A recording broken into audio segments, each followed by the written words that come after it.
आज की कहानी एक ऐसे अपराधी के ऊपर है जिसने अपने कुकर्म और हैवानियत से इतिहास के काले अध्याय में अपनी एक अलग जगह बना ली है। इसमें सबसे ज्यादा हैरान करने वाली बात यह है कि इस अपराधी के सिर लगभग 180 सालों तक कांच के बर्तन में संभाल के रखा गया।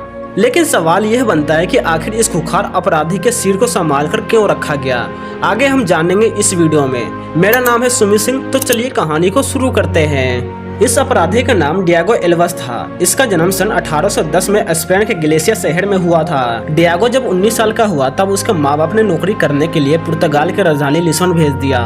पुर्तगाल वही देश है जहाँ के महान फुटबॉलर रोनाल्डो है। तो लिस्बन जाने के बाद डियागो ने लिस्बन में कई लोगों के यहाँ नौकर का काम किया, जैसे कि साफ सफाई, झाड़ू पोछा। इसके अलावा डियागो ने और कई छोटे मोटे काम किए। डियागो का मन छोटे मोटे काम में नहीं लग रहा था। धीरे धीरे डियागो को वहाँ शराब और जुए की लत लगने लग गई। उसी वक्त उसकी मुलाकात वहाँ के कुछ बुरे लोगों से भी हुई। इस बुरे संगत का नतीजा ये हुआ कि डियागो अब शराब और जुए के खेल से आगे निकलकर अब अपराध के खेल में लिप्त हो चुका था। अपराध की दुनिया उसे लुभावने लगने लगी। उसमें उसे बहुत मजा आने लगा क्योंकि वो काली दुनिया उसे बहुत ही आसान लगने लगा, जहाँ उसे मेहनत भी नहीं करनी पड़ती और पैसे भी अच्छे खासे मिल जाते। डियागो ने अपने काले कर्मों को अंजाम देने के लिए लिस्बन के एक 60 मीटर ऊंचे पुल को चुना, जो कि एक नहर के ऊपर बना था। लिस्बन शहर में आने जाने के लिए लोग इसी पुल का इस्तेमाल करते थे। लिस्बन के आसपास के गांव के किसान भी इसी पुल का इस्तेमाल करके राजधानी लिस्बन में सब्जी और अनाज बेचने जाते। डियागो ने इसी बात का फायदा उठाया। वो हमेशा की तरह ताक में रहता कि कौन इस पुल से गुजरता है। शाम होते ही शहर से सब्जी और अनाज बेचकर अकेले आने वाले किसानों पर घात लगाकर पीछे से हमला कर देता और उनका सारा पैसा छीन लेता। दुनिया में अपनी पहचान छुपाने के लिए डियागो किसानों को 60 मीटर ऊंचे पुल से नीचे गिराकर मार देता। कुछ किसान डियागो का विरोध करने लगते, अपनी पूंजी और जान बचाने के लिए उससे हाथापाई करने लगते। तब डियागो धारदार हथियार से उन किसानों की जान ले लेता, फिर उनकी लाशों को उसी पुल के नीचे फेंक देता और किसानों का सारा पैसा रुपया लेकर वहां से गायब हो जाता। जाहिर सी बात है कि इतने दिनों तक लाश उस नहर में छुपी नहीं रह सकती थी। जरूर किसी न किसी की निगाहें उस लाश से पड़ती, और हुआ भी। यहीं के लोगों को नहर के पानी में किसानों को लाश पानी में तैरता हुआ मिला। तब उस समय सबको यही लगा कि शायद इन किसानों ने गरीबी से तंग आकर पुल के नीचे कूदकर आत्महत्या कर लिया होगा। पर धीरे धीरे किसानों का गायब होने का मामला बढ़ता ही गया। इसी अंतराल में पैसे के लालच में शैतान डियागो लगभग 70 किसानों का कत्ल कर चुका था। ऐसे ही लिस्बन और उसके आसपास के गांव में किसानों के गायब होने का चर्चा शुरू हो गई। कैसे एक एक करके किसान गांव से गायब होते जा रहे हैं। पुलिस तक यह बात पहुंची तो पुलिस पुल के पास गई और अपनी खोजबीन शुरू की। पुलिस को खोजबीन में नहर से कई लाशें मिली।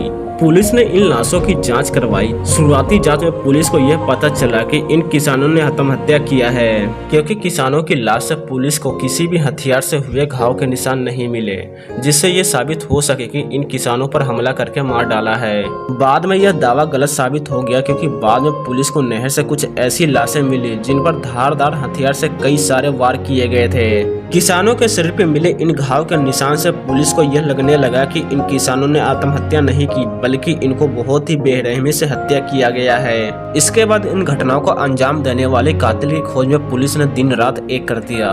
पुलिस को इन कत्लों का सिलसिला रोकने के लिए उस पुल को ही बंद करना पड़ा, जहां से डियागो किसान को नीचे फेंक देता था। इधर अपने खिलाफ पुलिस का एक्शन देखकर डियागो 3 सालों के लिए अंडरग्राउंड हो गया।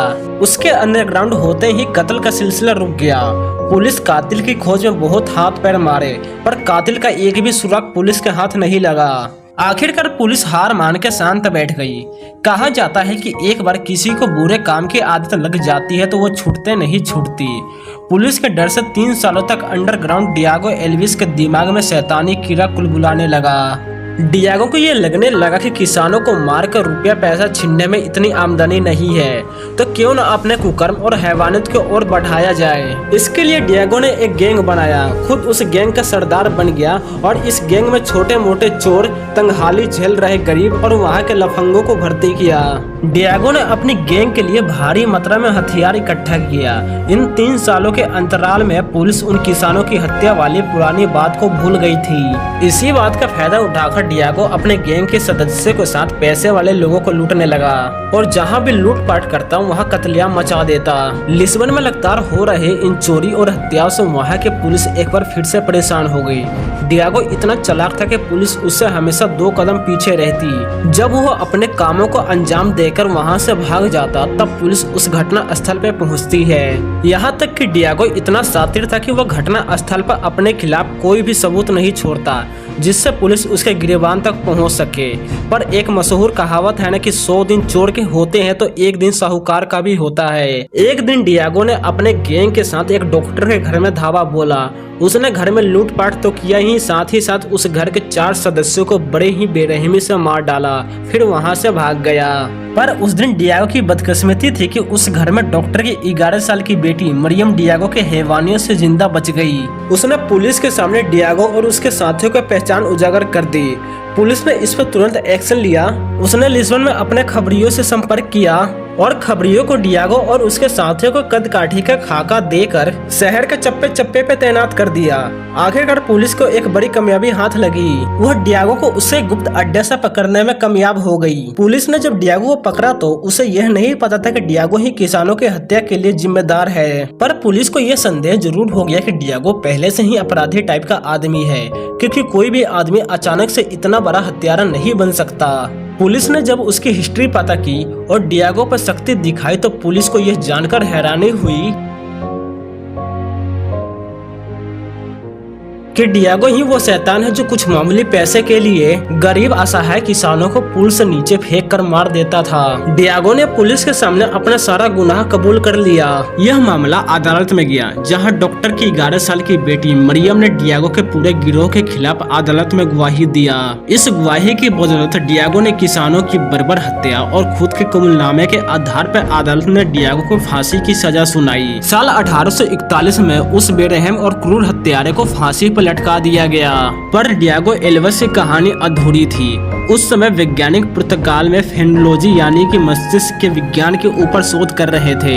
उन वैज्ञानिकों को डियागो एल्वेस एक बड़े ही सुनहरे अवसर के रूप में दिखा। फेनोलॉजिस्ट सब्जेक्ट का कहना है कि इंसान की खोपड़ी की संरचना के आधार पर उसके व्यक्तित्व के बारे में जान सकते हैं। वैज्ञानिकों ने अदालत से अपील की कि डियागो को फांसी पर चढ़ाने के बाद उसका सिर शोध के लिए उनको दे दिया जाए, जिससे वैज्ञानिक डियागो की खोपड़ी से यह पता लगा सके कि आखिर वो अपराधी कैसे बना, वो भी इतना बेरहम। और हुआ भी कुछ ऐसा ही। अदालत ने उसको आदेश दे दिया कि फांसी के बाद वैज्ञानिक सर लेके जा सकते हैं। डियागो एल्वेस की फांसी के बाद वैज्ञानिकों ने इसके सर को काटकर एक कांच के बर्तन में संभाल के रखा। तो दोस्तों, ये थे डियागो एल्वेस की कहानी। उम्मीद है कि आपको वीडियो पसंद आया होगा। तो यहाँ तक आ ही गए हैं तो हमारे चैनल को लगे हाथों सब्सक्राइब कर दीजिए और बगल वाले बेल आइकन को दबाना ना भूले।